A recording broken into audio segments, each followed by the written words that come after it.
आपको इतिहास पता है ये एफसीआरए जो आया था किसके लिए आया था? बताइए आप लोगों को, मैं कमेंट में सेक्शन में पूछ रहा हूँ।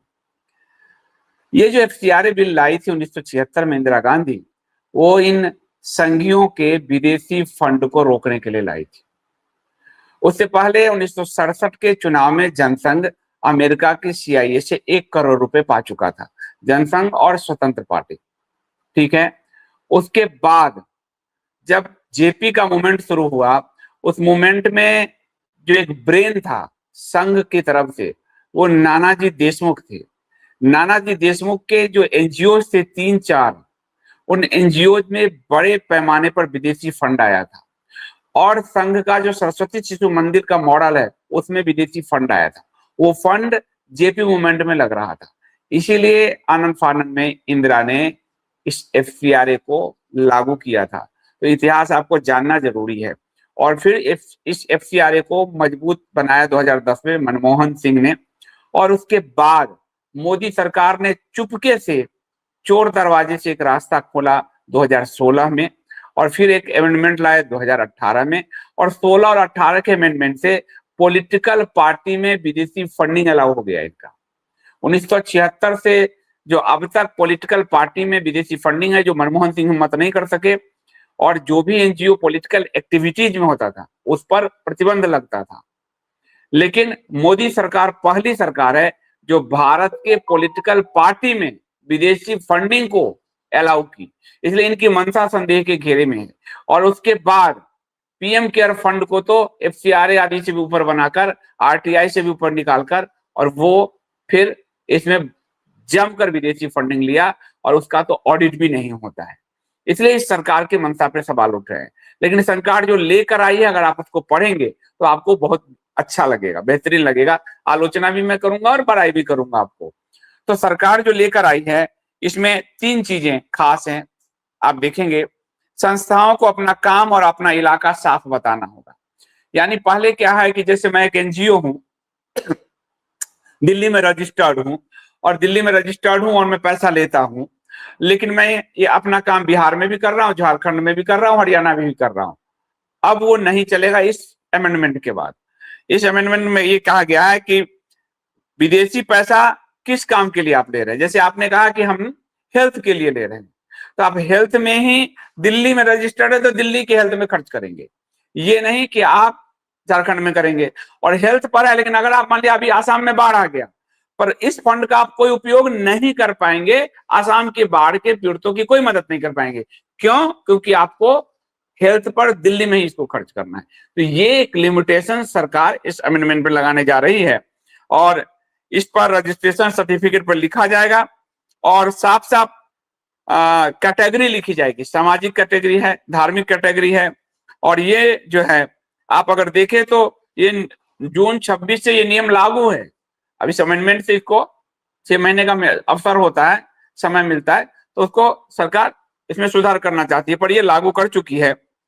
दूसरा है कि विदेशी चंदे से धर्म परिवर्तन नहीं कराया जा सकेगा। धर्म परिवर्तन, ईसाइयत का जो प्रसार है, प्रचार प्रसार है, उसमें धन का बड़ा उपयोग होता है। 2 बोरा चावल दे दिया, 2 किलो चावल, हुले हुलैया करके हेल्थ और भूख, इसके नाम पर धर्म परिवर्तन होता है। और यही बात अमेरिका के सांसद ने उठाई है, वो चिल्लाया है, वो लिख रहा है कि ईसाइयों के खिलाफ एक सरकार बड़ा कदम उठाने जा रही है। तो सरकार ने जो उठाया है, जो मैंने कहा आपको 3 पॉइंट पढ़िएगा तो आपको बहुत आनंद आएगा कि सरकार ने बहुत अच्छा कदम उठाया है। तो उसमें है कि आपको जैसे आप चर्च आदि बनवाते हैं, धार्मिक शिक्षा देते हैं, सत्संग वगैरह करते हैं, ये तो है आपको अनुमति। आप विदेश से पैसा लेके आप धार्मिक भवन बना सकते हैं, आप अपनी धार्मिक शिक्षा दे सकते हैं, सत्संग कर सकते हैं, ये कर सकते हैं, लेकिन धर्म परिवर्तन आप नहीं करा सकेंगे। ये साफ साफ स्पष्ट है। भारतीय जनता पार्टी की सरकार ने छत्तीसगढ़ में आज एक बड़ा अच्छा लॉ का लागू शायद किया है कि जिसको धर्म परिवर्तन कराइएगा, कम से कम 90 दिन का अल्टीमेटम कलेक्टर को देना होगा, और घर वापसी कराना है तो 15 दिन का। तो भारतीय जनता पार्टी का अगर ये देखिए और छत्तीसगढ़ देखिए, तो भारतीय जनता पार्टी का जो हिंदू कोर वोटर खिसक रहा है, वो समझ गया है कि हमेशा हमारे नाम पर वोट लेते हैं और धोखा देते हैं, और जब भी ये विपक्ष में होते हैं या जब भी ये संकट में होते हैं तो ये मुद्दे लेते हैं। वो वही मुद्दे यहाँ लिए हैं भारतीय जनता पार्टी ने, जो हिंदुओं को राहत पहुंचाने वाला है कि भाई धर्मांतरण को रोकने के लिए ये एफसीआरए ला रहे हैं। और छत्तीसगढ़ में तो अभी कल कानून भी बनाया है। रजिस्ट्रेशन नहीं तो प्रॉपर्टी अथॉरिटी मैनेज करेगी। इसमें है कि यदि आपका एफसीआरए रजिस्ट्रेशन रद्द हो जाता है, यानी आप लेते हैं 3 साल बाद वो रद्द हो जाता है, या किसी कारण से आपका रद्द हो जाता है एफसीआरए का रजिस्ट्रेशन, आप दोबारा नहीं करवा पाते, रिन्यू नहीं करवा पाते, तो आपने जैसे विदेशी पैसा लिया है और उससे मान लिया चर्च बनवाया, मस्जिद बनवाया है, तो अब सरकार की अथॉरिटी उसको कब्जा कर लेगी। तो क्या ये माना जाए कि चर्च और मस्जिद सरकार कब्जा कर लेगी? ये माना जाए? आप बताइए। तो ये जो है, या कोई बिल्डिंग आपने बनवाया है, बड़े बड़े बिल्डिंग बनवाए हैं, शिक्षा का बिल्डिंग है, कोई बिल्डिंग, स्कूल बनवाए हैं, कुछ कुछ बनवाए, अस्पताल बनवाए हैं, लेकिन अगर आप एफसीआरए रजिस्टर्ड या तो निरस्त हो जाता है, कैंसिल हो जाता है, या आप उसको रिन्यू नहीं करा पाते, तो आपकी वो बिल्डिंग जब्त हो जाएगी। ये तो बहुत अच्छी बात है, लेकिन यहां पर एक बात ध्यान रखिए, सरकार ने एक चीज और जोड़ दिया है कि वह जो बिल्डिंग है उसकी जो प्रकृति है, यानी वो चर्च है तो चर्च ही रहेगा, भले सरकार उसको मैनेज करे, और वो मस्जिद है तो मस्जिद ही रहेगा, भले सरकार की अथॉरिटी उसको मैनेज करे, जैसे आज मंदिर को मैनेज करती है। तो ये नहीं कि चर्च और मस्जिद को वो तोड़ देंगे, नहीं तोड़ेंगे जी, ये बात बहुत बारीकी से लिखा हुआ है। सरकार ने बताया है कि उनका जो है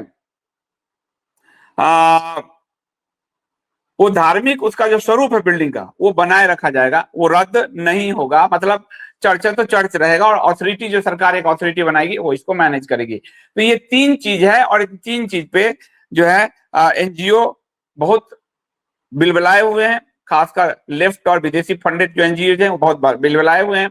बिलबिलाने का एक कारण उनका ये है कि जैसे अब दिल्ली में पैसा लेते हैं और शिक्षा पे यहाँ कर रहे हैं, तो आसाम में पहुंच गए, वो बिहार पहुंच गए, अब वो नहीं पहुंच पाएंगे, उनको बिहार में भी रजिस्टर्ड कराना होगा, फिर आसाम के लिए रजिस्टर्ड कराना होगा, एक काम के लिए एक फंड होगा, 4 काम दिखाएंगे, बाल शिक्षा के लिए ले रहे हैं और हेल्थ में दिखा रहे हैं, तो नहीं होगा। ये आपको बता दूं कि जो डिजिटल करेंसी आने वाली है उसी तरह पे है, ये बिल्कुल प्रोग्रामेबल है, प्रोग्राम है कि जो जिस प्रोग्राम के लिए उसी प्रोग्राम में आपको खर्च करना है, उसी तरह से।